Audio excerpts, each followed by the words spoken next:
कैसा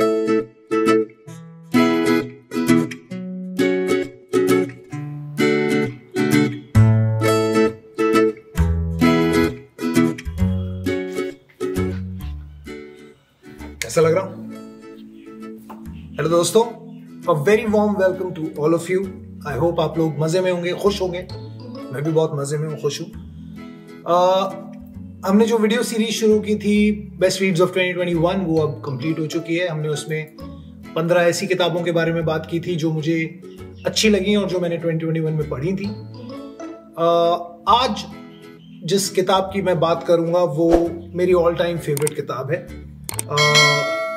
जब भी मैं कुछ नया पढ़ने के लिए ढूंढता हूँ और मुझे कुछ नहीं मिलता तो मैं ये किताब जरूर पढ़ता हूँ। मैंने न जाने कितनी बार ये किताब पढ़ी होगी, एक्चुअली मुझे याद नहीं काउंट में कि मैं कितनी बार ये किताब पढ़ चुका हूँ, पर जब भी मैं इसे पढ़ता हूँ मुझे उतना ही मजा आता है, उतना ही कनेक्टेड मैं फील करता हूँ इस किताब से, इस किताब के किरदारों से। जितने भी बुक लवर्स होते हैं या रीडर्स होते हैं, उनकी लाइफ में ऐसा कोई राइटर या बुक जरूर होती है जो वो बार बार पढ़ना पसंद करते हैं, और ये उन्हीं में से एक किताब है जो मुझे बहुत पसंद है। तो शुरू करते हैं my all time favourite book.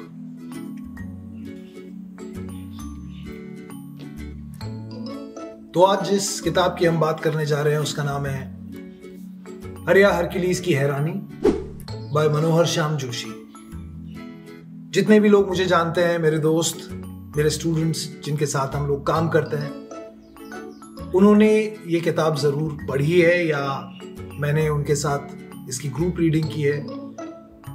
उन्हें ये अच्छे से पता है कि मैं ये किताब कितनी बार पढ़ चुका हूं। मनोहर श्याम जोशी अपने समय के बहुत बड़े प्रख्यात फेमस हिंदी राइटर हैं जिन्होंने बहुत सारे ऐसे नॉवेल्स लिखे हैं जो अपने आप में बहुत पॉपुलर थे। उसमें से एक नॉवेल था कसब, जिसको 2005 का साहित्य अकादमी अवार्ड भी मिला। मनोहर श्याम जोशी को फादर ऑफ इंडियन सोप ओपेरास भी कहा जाता है। उन्होंने 1982 में हम लोग जैसे बहुत बड़े सोप ओपेरा का प्रोडक्शन डायरेक्शन राइटिंग किया है दूरदर्शन के लिए। वो अपने समय का सबसे बड़ा सीरियल सोप ओपेरा माना जाता है। जिस वक्त सबके घरों में टीवी भी नहीं होता था, लोगों के पास ये लग्जरी नहीं थी कि सबके पास टीवी हो, और लोग अक्सर पूरे मोहल्ले में एक टीवी होता था और सब वहां इकट्ठे होते थे और सीरियल्स देखते थे, जो कि रामायण के लिए बहुत फेमस है ये बात। पर हम लोग उस समय का एक ऐसा धारावाहिक सीरियल था जिसको देखने के लिए सब एक जगह इकट्ठे होते थे और उसे बड़े चाव से, बड़ी खुशी से देखते थे। हम लोग एक मिडिल क्लास फैमिली की कहानी थी और उसके जो किरदार थे वो बहुत ही रिलेटेबल थे। सब लोग उनसे बहुत कनेक्ट करते थे, बहुत रिलेट करते थे, इसीलिए वो अपने समय का सबसे बड़ा सीरियल बना। इसके अलावा भी उन्होंने बहुत से ऐसे सीरियल्स बनाए जो अपने समय के बहुत ही पॉपुलर और फेमस सीरियल्स थे, जैसे कि बुनियाद रमेश सिप्पी ने बनाया था, मुंगेरी लाल के हसीन सपने रघुवीर यादव ने बहुत ही आइकॉनिक कैरेक्टर उसमें प्ले किया था, आज तक लोग उन्हें उस कैरेक्टर से जानते हैं। कक्का जी कहन, हमराही, जमीन आसमान, गाथा, ये कुछ सीरियल्स उन्होंने बनाए थे जो बहुत ही पॉपुलर थे उस समय। उसके अलावा कुछ नॉवेल्स भी उन्होंने लिखे जो बहुत पॉपुलर हुए, बहुत फेमस हुए, जैसे कि कसब, नेताजी कहन, कुरु कुरु स्वाहा, हमजाद, टटा प्रोफेसर। ये सारे नॉवेल्स अपने समय के बहुत ही फेमस नॉवेल्स हैं जिसके लिए उन्हें याद किया जाता है। और उन्होंने कुछ फिल्मों में भी राइटिंग की है, स्क्रीन प्लेस, डायलॉग्स, जैसे कि हे राम, अप्पू राजा, पापा कहते हैं, भ्रष्टाचार, ये कुछ फिल्में थी जिसमें उन्होंने काम किया था। और भी कुछ फिल्में, अगर आप उनके बारे में थोड़ा सा गूगल करेंगे तो I'm sure आपको और जानकारी मिलेगी। बट मनोहर श्याम जोशी अपने समय के बहुत ही पॉपुलर राइटर है, मेरे फेवरेट राइटर। मैंने उनकी ऑलमोस्ट सारी किताबें पढ़ी हैं और उन्हीं की ये किताब हरिया हरक्यूलिस की हैरानी जो मेरी सबसे पसंदीदा किताब है। तो हरिया हरक्यूलिस की हैरानी एक ऐसी कहानी है जिसका कैरेक्टर हरिहर दत्त तिवारी एक ऐसा कैरेक्टर है जो अपनी लाइफ में बहुत ही पेशेंट, बहुत ही काम रहता है और कोई भी बात कभी उसे अमेज नहीं करती, उसे हैरान नहीं करती, उसे किसी भी चीज से कोई परेशानी नहीं होती।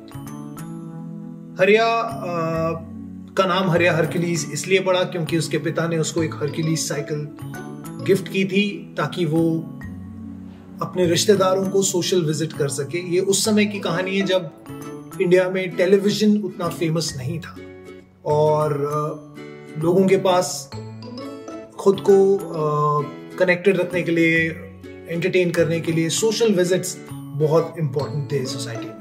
लोग अपने रिश्तेदारों पड़ोसियों से मिलते थे और तरह तरह की बातें उनसे करते थे। हरिया जो अपने पिता के साथ, गिरवान दत्त तिवारी के साथ, एक लो मिडिल क्लास घर में रहता है और उनकी तीमारदारी में, उनकी सेवा में ही वो हमेशा बिजी रहता है। गिरवान दत्त तिवारी जिनको एक डिजीज है जो उतने एक्टिव नहीं है एज के इस पड़ाव में, उनका एकमात्र सहारा है हरिया।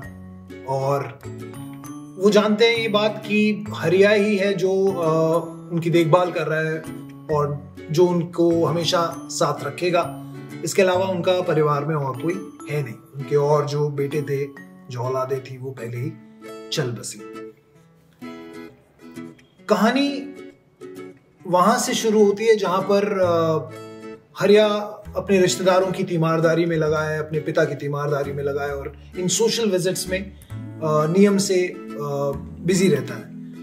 ऐसे ही एक विजिट के दौरान उसे अपने एक रिश्तेदार के घर पर एक छोटा बच्चा मिलता है जो एटलस देख रहा है और वहां पर उसे अचानक से पता चलता है कि संसार में एक देश है ऑस्ट्रेलिया और वहां पर एक जगह है जिसका नाम है गूमालिंग।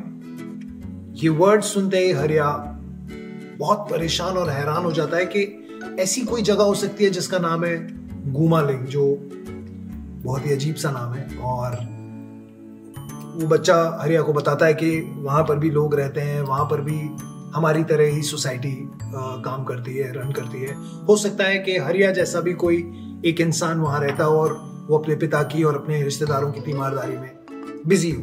हरिया को ये बात जानकर बहुत हैरानी होती है कि उसी के जैसा कोई इंसान ऑस्ट्रेलिया में गूमालिंग जैसे किसी शहर में रहता है जो शायद अपने पिता की देखभाल में लगा है। इस शब्द से हैरान जब हरिया घर पहुंचता है तो उसके पिता की तबीयत इतनी खराब हो चुकी है कि वो शायद ज्यादा दिन अब नहीं रहेंगे और कुछ ही समय बाद उनका निधन हो जाता है। और निधन के बाद हरिया को उनका एक ट्रंक मिलता है जिसमें कुछ पुराने फोटोग्राफ्स और कुछ पैसा और कुछ और चीजें वो छोड़कर गए हैं। जो फोटोग्राफ्स हैं वो अश्लील किस्म के फोटोग्राफ हैं जिसमें उसके पिता गिरवान दत्त तिवारी भी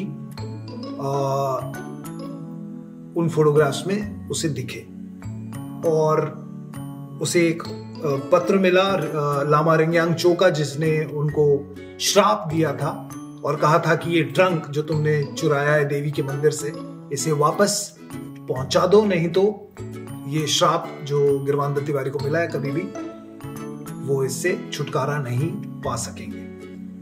अब हरिया की लाइफ का यही एकमात्र एम, गोल है कि वो ये ट्रंक वापस वहां पहुंचाए जहां पर ये था और अपने परिवार से इस श्राप को हटा सके, अपने परिवार को इस श्राप से मुक्त करा सके। अभी पूरी कहानी जो हरिया हरक्यूलिस की हैरानी से शुरू होती है वो ट्रंक को उस जगह पर वापस पहुंचाने के बीच में कितने तरह के लोग इसमें इन्वॉल्व होते हैं, कितने तरह के हादसे या इंसिडेंट्स हरिया के साथ होते हैं, जो कि एक बहुत ही भोला भाला सा इंसान है, और किस तरह से उसकी पर्सनालिटी इस पूरे प्रोसेस में बदल जाती है। कहानी जो दिल्ली से शुरू होती है वो कैसे ट्रैवल करते करते चाइना बॉर्डर तक पहुंच जाती है और किस तरह से हरिया इस पूरे प्रोसेस में बिहेव करता है, किस तरह से वो चीजों पर